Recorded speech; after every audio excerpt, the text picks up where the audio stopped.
सबसे पहले तो मैं सरकार का धन्यवाद करती हूँ, माननीय मुख्यमंत्री महोदय जी और माननीय शिक्षा मंत्री महोदय जी का, कि लगभग 14 वर्षों का वनवास जो एसएमसी अध्यापकों का खत्म हुआ है और 14 वर्ष बाद जो एक तरह से इंसाफ एसएमसी अध्यापकों को मिला है, जिनको एलडीआर के जरिए जो नियमितीकरण की प्रक्रिया शुरू हुई थी।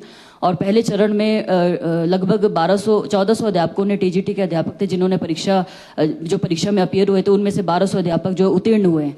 लगभग 200 के आसपास जो अध्यापक जो इसमें पास नहीं हो पाए, उसमें हम देख रहे हैं कि अधिकतर जो रेशो है वो नॉन मेडिकल और मेडिकल के अध्यापकों का है। तो मेरा ये निवेदन है सर, इन्हें सेकंड मौका दिया जाए। जैसे माननीय शिक्षा मंत्री महोदय जी ने इसमें अपना कमिटमेंट भी किया है, डिफरेंट इसमें डेलीगेशन भी माननीय मंत्री महोदय जी से और माननीय सीएम साहब से मिले हैं। इसमें इन्हें दूसरा मौका दिया जाए। और उसमें हम देख रहे हैं सर, इसमें आउट ऑफ सिलेबस भी कई चीज़ें आई है मेडिकल और नॉन मेडिकल के एग्जाम में। नहीं तो 80% का रेशो जो है ये जाहिर करता है कि इसमें कहीं ना कहीं एग्जाम जो है वो कठिन था। तो इसमें सेकंड मौका इन्हें दिया जाए। और साथ ही साथ यदि इसमें उत्तीर्ण अंक जो है उसमें 5% की छूट अगर मिल जाए तो और बेहतर होगा सर। साथ ही साथ इसमें एसएमसी के जो शास्त्री के अध्यापक है सर, इनसे अब इनका कईयों का जो एग्ज़ाम क्वालिफाई हो गया है, उनसे डॉक्यूमेंटेशन के समय जो है बीएड या डीएलएड की जो है डॉक्यूमेंटेशन प्रक्रिया करवाई जा रही है, जो कि एग्ज़ाम में अपीयर होने से पहले नहीं थी। तो इसमें मुझे यही निवेदन करना है कि इसमें भी ऐसे अध्यापकों को छूट दिया जाए और समय दिया जाए कि वो इसमें साथ में बीएड कर सके, क्योंकि जब स्टार्टिंग में जो इनको नियुक्ति की प्रदान की गई थी उस समय जो है बीएड की कंडीशन या डीएलएड की कंडीशन नहीं थी। तो यही मेरा निवेदन रहेगा सर। और साथ में जो दूसरा मौका ऐसे अभ्यर्थियों को मिलना है, उनको पीजीटी और डीपी के साथ जो परीक्षा होनी है उसके साथ मौका दिया जाए। और जैसे हमारे जनजातीय इलाकों का दूर दराज का क्षेत्र है, तो इनके एग्जाम जो है सब डिवीजन लेवल पे हो जाए, क्योंकि स्पीति वालों को लाहौल जाने में भी 2 या 3 दिन लग जाते हैं। अभी कुंजुम टॉप भी बंद है, तो स्पीति वालों को स्पीति में एग्जाम हो जाए। तो ये निवेदन रहेगा सर। वैसे तो ये एसएमसी का मुद्दा काफी वर्षों से आपका लंबित था, और जैसा बहन अनुराधा जी ने भी कहा कि लगभग कोई 14 वर्षों के बाद हमारी सरकार, माननीय मुख्यमंत्री, सभी जो हमारे काबीना सदस्य हैं, कैबिनेट के द्वारा ये निर्णय लिया गया कि एलडीआर के माध्यम से इनको हम अपने डिपार्टमेंट में, शिक्षा विभाग में इनको ऑब्जर्व करेंगे। और उसकी प्रथम चरण की प्रक्रिया, विशेषकर जो हमारे एलिमेंट्री एजुकेशन संबंधित हमारी श्रेणियां थी, उनका एलडीआर हो चुका है। और इस पूरी प्रक्रिया में इन सभी विषयों को उठाने में बहन अनुराधा जी का बड़ा योगदान है। एसएमसी का भी बीच बीच में मुद्दा उठाती रही है, तो इनका प्रतिनिधिमंडल मुझे भी मिला था। और जो बेस्ट पॉसिबल होगा, क्योंकि सरकार की मंशा क्लियर है कि क्योंकि वर्षों से, लगभग ये समझ सकते कि जब धूमल साहब की सरकार थी 2010 से लेकर ये आपके एसएमसी टीचर्स की रिक्रूटमेंट प्रारंभ हुई थी, और ये मुद्दा काफ़ी समय से लंबित था। और ये लगभग कोई 2200 के आसपास इनकी संख्या बनती है। और जो इसमें शेष, जैसे उदाहरण के तौर पे हायर एजुकेशन के हमारे पीजीटीज के, डीपीज की जो एलडीआर की प्रक्रिया भी रही है, इसको भी प्राथमिकता के आधार पे इसको शीघ्र इसको भी करवाया जाएगा। और इसके अलावा जैसे कहा गया कि लगभग कोई 200 के आसपास इसमें हमारे प्रथम चरण की एलडीआर की परीक्षा में उत्तीर्ण नहीं कर पाए, तो जो भी बेस्ट पॉसिबल हमारे पास विकल्प होंगे उसके लिए विभाग निश्चित रूप से प्रयास करेगा। Thank you very much. शीतकालीन खेलों की बहुत ज़्यादा संभावनाएं हमारे जिला लाहौल स्पीति में है। हम देख रहे हैं, चाहे आइस हॉकी की बात की जाए, आइस स्केटिंग की, स्कीइंग की या स्नोबोर्डिंग की, पिछले 5-6 वर्षों में आइस हॉकी में हमारे बच्चों ने लगातार बहुत बेहतरीन प्रदर्शन किया है। या हम विंटर गेम्स खेलो इंडिया की बात करते हैं, जो लद्दाख में आयोजित किया गया था, वहाँ पे लगातार हिमाचल की टीम ने आइस हॉकी में 2 ब्रॉन्ज मेडल जीते थे, जिसमें जो हिमाचल की आइस हॉकी की टीम है उसमें अधिकतर जो हमारे बच्चे हैं वो स्पीति से संबंध रखते हैं। और साथ ही साथ जो हमारा एशियन लेवल का जो चैंपियनशिप हुआ था उसमें भी हमारे हिमाचल की टीम ने जो है ब्रॉन्ज मेडल जीता था, जिसमें स्पीति के बच्चे शामिल हैं।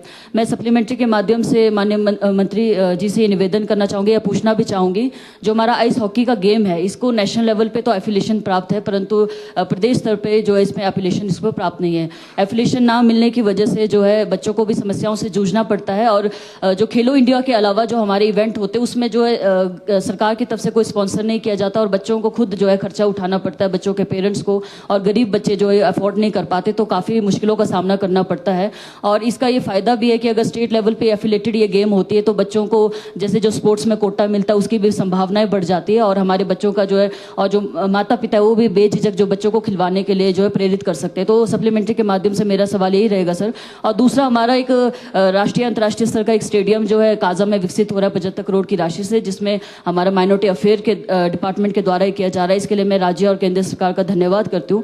साथ ही साथ मेरा निवेदन रहेगा कि इस प्रकार के और स्टेडियम जो है लाहौल स्पीति में विकसित हो, लाहौल में भी इसके लिए प्रयास किए जाएं। इसके लिए हम भी प्रयास कर ही रहे हैं। मेरा मंत्री जी से भी निवेदन रहेगा और माननीय मुख्यमंत्री महोदय जी से भी कि इसके लिए आप लाहौल के लिए भी इसके लिए स्टेडियम सैंक्शन करवाएं, क्योंकि लाहौल और स्पीति भौगोलिक दृष्टि से काफी दूर पड़ते हैं। यदि आपको स्पीति से लाहौल जाना है तो पूरा एक दिन का सफर तय करना पड़ता है। तो मेरा निवेदन रहेगा और सप्लीमेंट्री में भी ये मेरा सवाल रहेगा कि इसमें स्टेट लेवल पे आइस हॉकी को एफिलिएशन प्राप्त हो और दूसरा जो है इंफ्रास्ट्रक्चर को और ज्यादा मजबूत किया जाए। Thank you.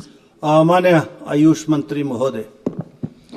अध्यक्ष महोदय, मैं आपके माध्यम से माननीय सदस्य को बताना चाहूँगा कि जो ये इनका इलाका है, इस यहाँ पर जो है इसोमसा जो director of specially abled for minority and SC/STs corporation जो है, इसके माध्यम से जो पैसा आता है, और इनके क्षेत्र में जैसा कि इन्होंने बताया कि 7377 लाख रुपए का जो है एक काजा में उच्च ऊंचाई वाले खेल प्रशिक्षण केंद्र का निर्माण काजा में आइस हॉकी रिंक सहित जो है वो काम किया जा रहा है, और जिसका काम जो है अभी शुरू होने वाला है। इसके साथ मैं आपको ये भी बताना चाहूँगा कि पर्वतारोहण उप केंद्र जिस्पा में स्पोर्ट्स क्लाइंबिंग वॉल का निर्माण जो किया जा रहा है, जो कि लगभग 198 लाख रुपए की लागत से बनकर तैयार होगा। जिला पर्वतारोहण जिस्पा में लड़के और लड़कियों के छात्रावास ब्लॉक का निर्माण जो किया जा रहा है, जिसकी लागत जो है 333 लाख रुपए है, जिसमें से 226 लाख रुपए जो है वो खर्च किया जा चुका है। और उपकेंद्र जिस्पा में खेल और बचाव उपकरणों की खरीद के लिए 433 लाख रुपए से लगभग 378 लाख रुपए जो खर्च किया जा चुका है। और जहां तक इन्होंने ये बात की है, और इन्होंने मुझसे पहले भी ये बात की थी, तो हमने सेक्रेटरी स्पोर्ट्स जो भारत सरकार में उनसे बात की थी, तो उन्होंने पहले ही जो ये गेम्स जो निर्धारित कर दिए हैं, जिसमें विंटर गेम्स जो है वो गुलमर्ग में हो रही हैं, ट्राइबल गेम्स जो है वो छत्तीसगढ़ में हो रही हैं, और जो बीच गेम्स हैं वो दमन एंड दीव में पहले से इन्होंने निर्धारित कर दी हैं। और मैं आपके माध्यम से इनको ये भी बताना चाहूँगा कि जैसा कि इन्होंने कहा कि हमारे यहाँ के खिलाड़ी हिमाचल प्रदेश के जो है इन गेम्स में जाते हैं, और अभी हाल ही में जो इवेंट गुलमर्ग में हुआ है वहाँ पर भी हमारे हिमाचल प्रदेश के लगभग 18 पदक जो हैं वो लेकर आए हैं, जिसमें 111 खिलाड़ियों ने जो है वो हिस्सा लिया था। तो जैसा कि इन्होंने ये कहा कि मेन इनका फोकस जो है आइस स्केटिंग रिंग में है, मैं भी वहाँ पर गया था तब इन्होंने बताया था। तो मैं इनको भैया आपके माध्यम से बताना चाहूँगा कि निकट भविष्य में जो है इसके बारे में जो है वो सोच विचार जो है वो किया जा सकता है कि इसको स्टेट पॉलिसी में जो है वो हम एनरोल करेंगे, क्योंकि हमारी स्टेट पॉलिसी जो है वो 2021 में बनी थी, अमेंडेड 2024 में हुई थी, और अभी खेलो इंडिया 2 जो है वो आने वाला है, तो उसके माध्यम में भी हम नई प्रपोजल में जो है जो इन्होंने प्रपोजल दी है इसके ऊपर जो है वो विभाग विचार करेगा। सेब की फसल में कलियों के फूटते ही पेड़ों को सबसे अधिक ऊर्जा की जरूरत होती है। दे अपने पेड़ों को यारा के बैलेंस न्यूट्रिशन की ताकत, जो पत्तों और फूलों का संतुलित विकास सुनिश्चित करे। यही ऊर्जा आपकी फसल को बेहतरीन बढ़त और उच्च पैदावार देगी। शुरुआत से ही सेहतमंद सेबों की बुनियाद रखे या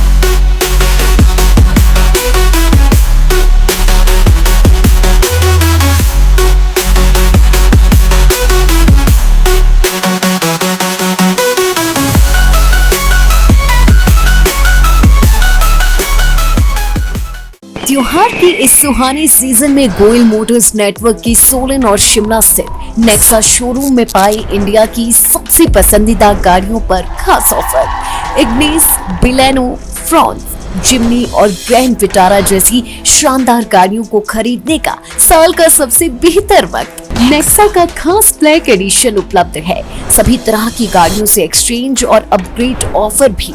तो देर किस बात की, आज ही सोलन या शिमला में गोयल मोटर्स के नेक्सा शोरूम में पधारे और पाए कार खरीदारी का एक कभी ना भूलने वाला सुखद अनुभव।